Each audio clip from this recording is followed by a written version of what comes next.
Hello everyone, good morning. তো এদিকে সকালবেলা দেখো আমি বহুতগুলা কিন্তু কাপড় ধুইছি। তো এত কাপড় ধোয়ার পরেও আমার কিন্তু এখনও কাপড় ধোয়া আর শেষ হইল না।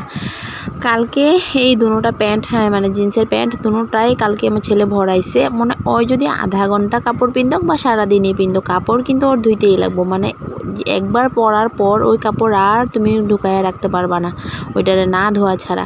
তো কি করলাম, সব কাপড় ধুইছি, ধোয়ার পরে এই জিন্স দুটোটারে ভিজায় রেখে দিছিলাম। তারপর এখন আবার এগুলারে ধুইতে আইছি। ওগুলা প্যান্ট ট্যান্টগুলারে ধুইয়া লইলাম আর কি। আর এত কাপড় ধুইছি না, আজকে কি কমু তোমার লগে শেয়ার করুম কি ধুইছি। তো ধুইয়া টুইয়া রাস্তাতে আইলাম, আয়া দেখি দেখো এদিকে এতই কাপড় ধোয়া মেলা, এদিকে সব দেখো ধুইলাম। এত কাপড় ধুইছি যে আর মেলতে লেগে আমি জায়গা খুঁজে পাইতেছি না। আমার টেনশন লেগে গেছে কই মেলুম এগুলা। তারপর জেন তেন করিয়া শুকনা কাপড় এদিকে দেখা নামাইলাম, নামায় তারপর এগুলারে খুচাইয়া মুছাই মেলা দিয়ে আইছি।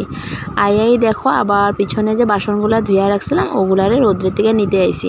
এরকম রোদের মধ্যে বাসন শুকায়া নিতে কে কে ভালো পাও কমেন্টে অবশ্যই জানাইও। আমি কিন্তু এরকম রোদ্রের মধ্যে বাসন শুকাইয়া তারপর বাসনের র্যাগে গুছাইয়া রাখতে বহুত বেশি ভালো পাই। রোজ দিন আমি এরকম করে বাসনগুলারে শুকাইয়া লই। তারপর দিকে দেখো ছোটো সোনার লেগে খাওয়ার বানায় লইছি, বানাইয়া ঠান্ডা করতে লেগে ফ্যানের তলে দিছি বিছনার মধ্যে। তারপর ছোটো সোনার খাওয়াইলাম, খাওয়াই দাওয়াই রেডি টেডি হইয়া আমি আর আমার জাল আয়া পড়ছি একটা মলে।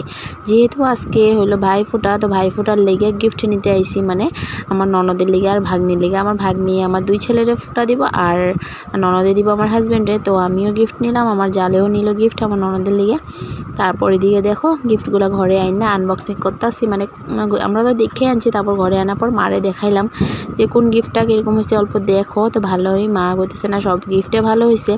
তো আমার ননদের লেগে আমি একটা প্লাজো আনছি আর ভাগ্নির লেগে একটা গরম প্যান্ট প্লাজো আনছি। আর এই প্যান্টটা আমার ননদে আমার হাজব্যান্ডে গিফট দিয়েছিল।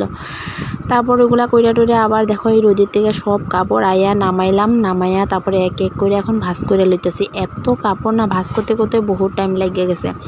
এখন সব যত টুকরা কাপড় আসলে ওগুলারে বইছি, বইয়া ভাঁজ করতেছি। আর তার আগে কিন্তু বড় বড় কাপড়গুলা ভাঁজ করে লইছি।